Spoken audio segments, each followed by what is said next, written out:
Sveiki visi, su jumis vėl sveikinasi Beckai Associates ir šiandien mes aptarsime labai svarbią lyderystės temą, tai kokios gi yra svarbiausios lyderio savybės ir kaip mes galime įdiegti jas savo. Taigi, nieko nelaukia, pradėkime. Prieš pradedant aptarinėti šias savybės, manau, yra būtina aptarti, kaip mes jas supratome ir kaip išryškiname, kad jos yra svarbiausios. Tai 5 savybės mes pasiėmėme iš Igno Staškevičiaus ir Alisos Miniotaitės knygos Lyderystė. Ir taip pat dar vieną savo nuožiūrą pridėjome. Visą tai mes išgavome savo mokslinio tyrimo metu, kurį vykdėme prieš kiek daugiau nei metus laiko. Na, o kai jau išsiaiškinome, kaip mes šias savybės ištraukėme ir suradome, dabar galime pereiti prie pačių jų. Tai kokios josgi yra? Taigi, neurotiškumas, atvirumas, ekstraversija, prisitaikymas, sąmoningumas ir charizmatiškumas. Tai štai išvardinau 6 pagrindinės savybės ir 2 iš jų mūsų apklausos nuomonė yra svarbiausios. Kokios jos yra, mes atskleisime šiek tiek vėliau. Na, o dabar pradėkime su kiekviena iš jų detaliau. Taigi, neurotiškumas. Pasak Google, tai yra asmenybės bruožas, nuo kurio priklauso, kaip žmogus tvarkosi su stresu, su kuo mes visiškai sutinkame, tačiau tai interpretuojame kiek kitaip. Mes tai laikome paprasčiausiai pergyvenimu. Visi suprantame, kad pergyvenimas, tai nėra iš tikrųjų tikra savybė. Ji labiau kyla iš pačios stresinės situacijos. Tačiau kodėl tai yra laikoma bruožu? Nes pergyvenimas gali būti 2 tipų – teigiamasis ir neigiamasis. Neigiamasis pasireiškia būtent tada, kai mes stresuojame be jokio pagrindo dėl tiesiog neatliktų darbų, kuriuos galėtume tiesiog paimti ir padaryti. Štai šis pergyvenimas jis būtų traktuojamas kaip neigiamojo. Tačiau, jeigu mes pergyvename teigiamai, tai yra dėl kažko, ką norime padaryti geriau, stabiliau, sklandžiau, tai jau skaitytųsi kaip teigiamas pergyvenimas, kuris mumis kaip tik stumia į priekį daryti tam tikrą darbą.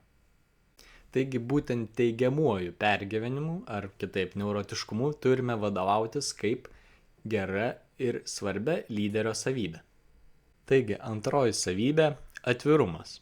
Na ir kaip jau patys suprantate, atvirumą galime modifikuoti kiekvienas pagal save, nepriklausomai nuo situacijos. Taigi, kaip mes galime pakelti savo lyderišką atvirumą? Pirmas mano patarimas jums būtų sukurti jaukesnę aplinką savo komandoje. Kuo jaukesnė aplinka ir šiltesnė atmosfera, tuo lengviau visiems bendrauti ir kalbėti. Ir žinoma, atsiverti tiek savo trūkumais, troškimais, norais, tikslais ir taip toliau. Antras būtų drąsa kalbėti. Nebijoti išreikšti būtent prieš tai minėtų dalykų. Trūkumų, norų, tikslų ir taip toliau. Na ir trečias – suprasti, kad visi esame netobuli ir savo klaidų nepaslėpsime. Būtent dėl ko, aš manau, ir kyla atvirumo stoka.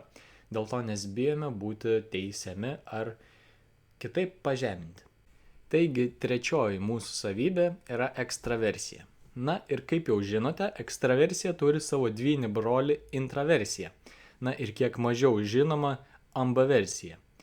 Būtent kuris asmenybės tipas esate jūs, galite susižinoti tiesiog internete, yra pilna testų, pilna visokių formų, kur galite sužinoti savo asmenybės tipą. Tačiau suprantama, jeigu esate introvertas, yra daug sunkiau tapti ekstrovertu, arba tai galbūt išvis nėra įmanoma jūsų atveju. Tačiau kokios būtent savybės galėtų mums tai padėti? Taigi, pirmoji būtų statyti save į diskomfortą. Būtent buvimas diskomfortinėse situacijose gali padėti mums tapti labiau ekstravertiškais, prisitaikyti prie nepatogių aplinkybių ir tiesiog būti drąsesniais. Taigi, antrasis patarimas būtų nebijoti įsitraukti į diskusijas. Manau, nors vieną kartą gyvenime kiekvienas iš jūsų esate patyrę momentą, kuomet visiškai nepažįstamas jums žmogus tiesiog įsivelia į diskusiją su jumis. Tai yra būtent labai gero ekstraverto požymis. Jūs galite įsivelti ir į diskusijas tarp kelių žmonių, būtent kai nugirstate pokalbį parke, pirtyje ar dar kažkur. Būtent tai padės jums atsiverti ir lengviau rinkti žodžius tiek su nepažįstamaisiais, tiek su pažįstamaisiais žmonėmis. Trečias patarimas būtų turėti savo nuomonę ir nebijoti jos reikšti. Kuo tvirčiau stovite su savo nuomonė, tuo ilgiau tęsis jūsų pokalbis, ar galbūt net ginčas. O kuo ilgiau jis tęsis, tuo drąsiau taps jums kalbėti. Tuo labiau vystysite savo socialinį sugebėjimą ginti tiek savo nuomonę, tiek bendrauti. Na ir ketvirtas patarimas tai yra kurti pasitikėjimą savimi. Kaip tai padaryti galite, tikrai, manau, suprantate kiekvienas ir turite savo savų metodų. Tiesiog tai stiprinkite ir darykite toliau nesustodami. Ketvirtoji lyderio savybė yra prisitaikymas. Kaip galime prisitaikyti? Tai pirmas yra suprasti save ir aplinkinius, kas mus vėl grąžina prie atvirumo temos. Kuo esame atviresni, tuo lengviau ir prisitaikyti. Antras būtų suprasti, kad vienas dalykas, kuris bus pastovus, tai yra nepastovumas. Ir būtent lyderis, kuris tai supranta, gali judėti pirmin ir niekad nepasimeta naujose situacijose.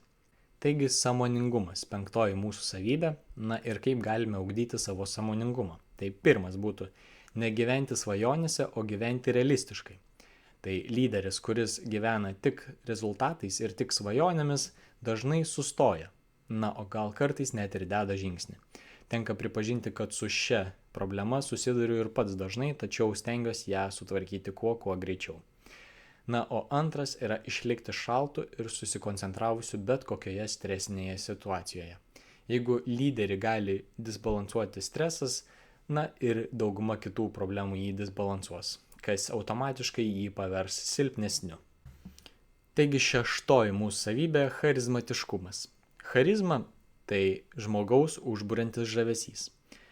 O charizmatiškumas kaip ir ekstraversija. Tai per laiką įgaunamos savybės, kurios jau greičiausiai buvo įdiegtos nuo mūsų gimimo. Tačiau jeigu norime prie to priartėti, vėl turime grįžti prie pasitikėjimo savimi temos. Kuo labiau savimi pasitikime, tuo daugiau charizmos turime savyje. Ir žinoma, charizma taip pat susideda ir iš išvaizdos, apie kurią jau kalbėjome praeitoje tinklalaidėje. Jeigu labai norėsite, sugrįžte ir ją taip pat perklausysite. Taigi, kai jau aptarėme visas 6 savybės, atėjo metas išsiryškinti 2 svarbiausias. O remiantis mūsų apklausa, kurią vykdėme prieš kiek daugiau nei metus laiko, būtent ekstraversija ir sąmoningumas yra 2 svarbiausios lyderio savybės. Taigi, šiandienos epizodas jau priartėjo prie pabaigos. Man šis epizodas vėlgi buvo labai sunkus, nes vėl neturėjau savo teksto ir šį kartą užtrukau beveik 3 valandas įrašinėjant pusvalandžio laiko kontentą. Taip pat noriu paprašyti, kad prenumeruotumėte mus naujame YouTube kanale Bekai Associates.